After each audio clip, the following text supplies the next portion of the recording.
Sweden का vote जो था वो विदहेल्ड करके रखा था, वो उनको कंसेंट नहीं दे रहे थे नाटो ज्वाइन करने के।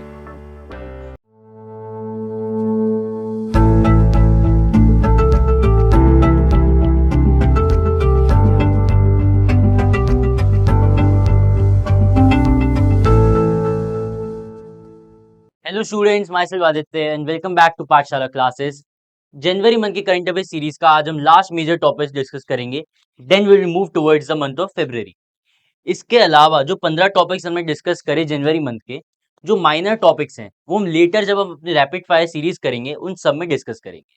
तो अब ये मत सोचिएगा कि कोई इंपॉर्टेंट टॉपिक छोड़ दिया गया है। तो इसलिए आज की वीडियो के बाद from the next term we will discuss the February month.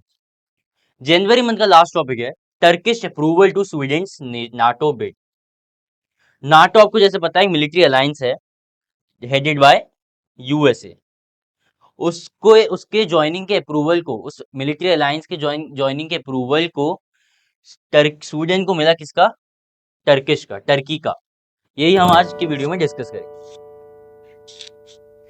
Why in news? The Turkish parliament voted to approve Sweden's NATO membership bid, bringing the Nordic country one step closer to joining the military alliance. देखते हैं what is NATO. NATO stands for North Atlantic Treaty Organization. आपको पता है कि second world war के बाद globally हमने एक नई वॉर को देखा, that was known as cold war. Cold war क्या था? कोल्ड वॉर एक आइडियोलॉजिकल वॉर था बिटवीन यूएसए एंड यूएसएसआर। ये दोनों ही ब्लॉक्स थे जो सुपर पावर्स थे उस टाइम पे, eastern block and western block. So in blocks को ने अपने आप को स्ट्रेंथन करने के लिए, अपने मिलिट्री को और पावरफुल करने के लिए अलग अलग कंट्रीज से अरेंजमेंट्स किए थे, एग्रीमेंट्स किए थे और टाइप्स किए थे, एक मिलिट्री अलायंस बनाया था। उसमें से एक अलायंस का नाम था नाटो। नाटो कब एस्टैब्लिश हुआ? नाटो एस्टैब्लिश हुआ 1949 में, अप्रैल 1949 में NATO was establish under the leadership of USA. USA की जो अलायंस थी दैट इज नाटो। सिमिलरली 1955 में यूएसएसआर, जो सोवियत यूनियन था पहले, उसने अपनी अलायंस क्रिएट करी थी through an agreement which is known as Warsaw Pact. So ये दो ऑपोजिट अलायंस थे। जो नाटो है वो आज भी कंटिन्यू कर रहा है। नाटो आज भी एक बहुत स्ट्रॉन्ग मिलिट्री अलायंस है एंड उसमें स्वीडन के पार्टिसिपेशन को आज हम डिस्कस करेंगे। करेंटली जो नाटो के हेड हैं फ्रॉम 2014 नाटो के जो हेड हैं he is J Stoltenberg. He is the chairperson and secretary general of NATO. NATO के हेडक्वार्टर्स कहाँ हैं?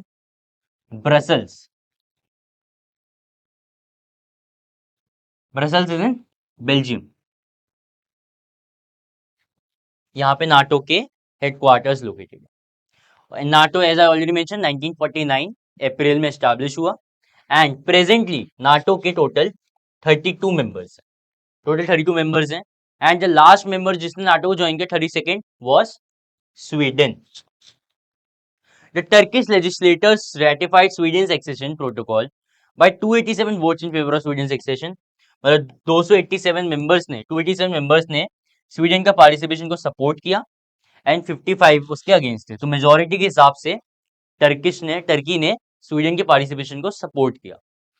अब टर्की का वोट क्यों इंपॉर्टेंट? देखिए, नाटो में अगर कोई भी मेंबर कंट्री उसका पार्ट बनना चाहती है तो उसके लिए जितने भी प्रेजेंट मेंबर्स हैं नाटो के, सबका कंसेंट या वोट नेसेसरी होता है। इसीलिए नाटो को स्वीडन को दो कंट्रीज का अप्रूवल पेंडिंग था। पहला Turkey, second was Hungary. Turkey का अप्रूवल उन्हें जनवरी मंथ में मिला, लेकिन लेटर जब मार्च 2024 में after the approval of Hungary, Sweden क्या हुआ? नाटो का पार्ट बन गया और उसका 32nd मेंबर बन गया। आज हम क्योंकि जनवरी मंथ में फोकस कर रहे हैं तो we are talking about Turkey के वोट का क्या रीजन, कि टर्की इतने टाइम तक क्यों सपोर्ट नहीं कर रहा था स्वीडन के पार्टिसिपेशन को एंड अब उसने क्यों वोट दिया उसके पार्टिसिपेशन के। For a new country to join the North Atlantic Treaty Organization all the members have to approve it. As already mention, सारे मेंबर्स का अप्रूवल नेसेसरी है अगर कोई नई मेंबर कंट्री उसको ज्वाइन करना चाहती है। Turkey and Hungary were the only NATO countries opposing Sweden entry for almost the past 2 years। जैसे मैंने बताया ये 2 कंट्रीज हैं जिनका अप्रूवल स्वीडन को चाहिए था for joining NATO. Hungary now remains the only NATO country to not have Sweden accession. लेकिन क्योंकि ये जनवरी मंथ की बात हो रही है, लेकिन आगे चल के टिल मार्च 2024 हंगरी ने भी अपना अप्रूवल दे दिया एंड फिर सेक्रेटरी जनरल ने अनाउंस कर दिया कि now Sweden is the 32nd member of NATO and presently 32 members ही हैं NATO, North Atlantic Treaty Organization. Moving forward, what led to Sweden bid at joining NATO. देखिए Sweden का जो अप्रोच था कि स्वीडन ने क्यों सोचा नाटो ज्वाइन करने की। देखिए हमेशा कंट्री जो किसी अलायंस को ज्वाइन करती है तो उसको या तो प्रोटेक्शन चाहिए होती है या उसको अपने आप को स्ट्रेंथन करना होता है। अब आपने देखा 2021 से ग्लोबली एक वॉर चली आ रही है बिटवीन रशिया एंड यूक्रेन। तो रशिया ने यूक्रेन को एक्सेस करने की बहुत कोशिश करी, यूक्रेन के एसेशन की, जिसको देख के क्योंकि ये सारी country Sweden and Finland, Ukraine, ये नेबरिंग कंट्रीज हैं, यूरोपियन नेबरिंग कंट्रीज हैं रशिया की। सो अपने आप को प्रोटेक्ट करने के लिए इनकी जो नॉन अलाइनमेंट पॉलिसी थी 200 साल तक, स्वीडन की पॉलिसी क्या थी? Non alignment. मतलब हम कोई भी अलायंस ज्वाइन नहीं करेंगे, हम रशिया को भी ज्वाइन नहीं करेंगे, यूएसए की नाटो को भी ज्वाइन नहीं करेंगे। तो इन्होंने 200 साल की जो इनकी पॉलिसी थी उसको हटाया and then they decided it's time कि हमें नाटो को ज्वाइन कर देना चाहिए। इसलिए उन्होंने अप्लाई किया along with Finland. Finland and Sweden ने साथ में अप्लाई किया मई 2024 में, मई 2023 में। स्वीडन को 2 वोट्स की जरूरत थी, as I mention Hungary and Turkey. Turkey ने उसको जनवरी में वोट दे दिया एंड मार्च में हंगरी ने भी उसे कंसेंट दे दी। उसके पहले ऑलरेडी फिनलैंड जो थी वो 31st मेंबर बन चुकी थी। सो अगर सवाल है which country was the 31st member of NATO, 31st was Finland and 32nd was Sweden.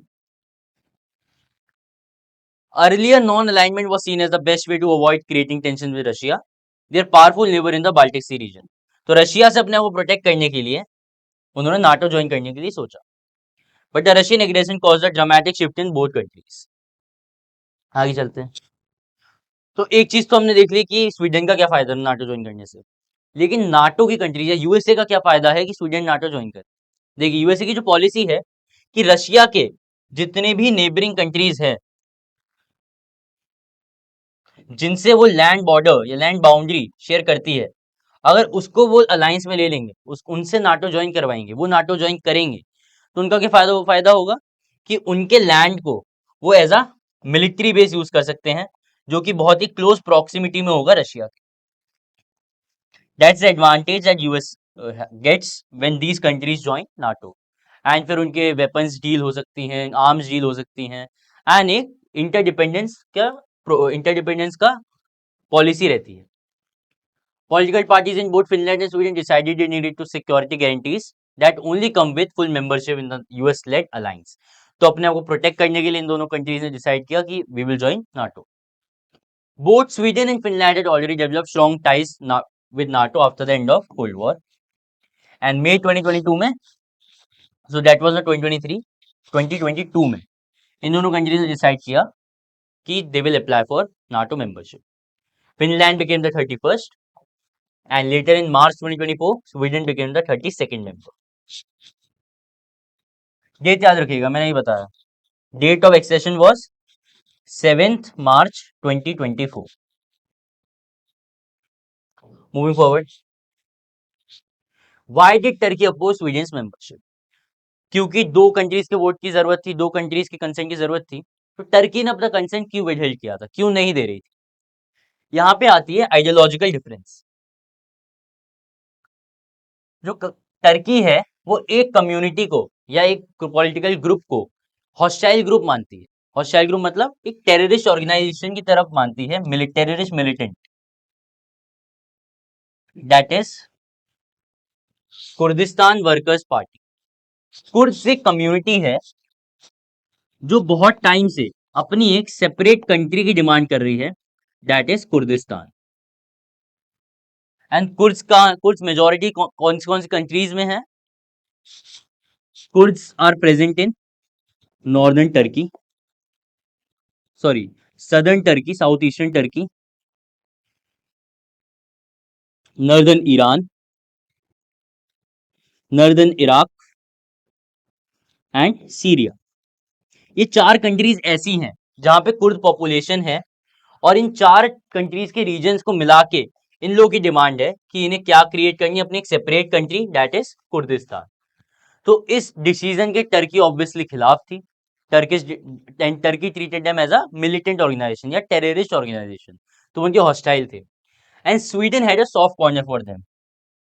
Sweden ऐसी कंट्री थी जो इसको सपोर्ट करती थी या उनके खिलाफ से नहीं लेती थी। इस रीजन की वजह से अभी तक टर्की ने स्वीडन का वोट जो था वो विदहेल्ड करके रखा था, वो उनको कंसेंट नहीं दे रहे थे नाटो ज्वाइन करने की। एस्टैब्लिश इन 1978, कुछ हम देखते हैं कुर्दिश पार्टी के बारे में। Also known as Kongra Gel, is important, यहाँ से सवाल बन सकता है। कुर्दिश वर्कर्स पार्टी का कौन नाम क्या था? Kongra Gel is a militant Marxist Leninist Kurdish separatist group. Separatist group क्यों? क्योंकि ये इन कंट्रीज से सेपरेट होके एक सेपरेट कंट्री क्रिएट करना चाहती है अपने लिए। Its primary objective is to create a unified independent Kurdistan. Kurdistan is a roughly defined geocultural region in West Asia where the Kurds form a majority population. इन जगहों पे Kurds क्या थे? Majority में थे, इसलिए वो चाहते थे कि कंबाइंडली ये एक सेपरेट कंट्री फॉर्म करे, that is Kurdistan. Another obstacle was Sweden's approval of a small Quran burning demonstration outside a mosque in its capital. तो as you know majority religion जो है टर्की में बहुत हद तक वो क्या है? इस्लाम। एंड एक अनएथिकल प्रैक्टिस को स्वीडन ने अलाउ किया था, that was burning of Quran. So इसके भी वो काफी अगेंस्ट थे, इसीलिए अभी तक उन्होंने अपना वोट को क्या था? रोक के रखा था, उन्होंने कंसेंट नहीं दी थी। It coincided with the Muslim holiday of Eid ul Adha, मतलब जिस दिन ये इवेंट हुआ उस दिन क्या था? Eid ul Adha, one of the most significant in Islamic calendar. सो आज की वीडियो हमने डिस्कस की है इंपॉर्टेंटली क्या, कि 31st एंड 32nd मेंबर्स कौन से नाटो के, टर्किश अप्रूवल की जरूरत पड़ी थी उन्हें नाटो मेंबरशिप बनने के लिए, एंड अगर किसी कंट्री को नाटो ज्वाइन करनी है तो उन्हें सारी मेंबर कंट्रीज का कंसेंट जरूरी है। हमने कुर्द रिपब्लिक के बारे में पढ़ा, कुर्दिस्तान क्या है, उनकी पार्टी के बारे में पढ़ा, एंड एक जियो पॉलिटिकल इशू को समझा जो जनवरी मंथ में काफी प्रिवेल हो रहा है। Thank you for today's joining today's video. For further updates आप ज्वाइन कर सकते हैं पाठशाला के आ सकते हैं YouTube channel, and you may also join our Telegram group. Thank you.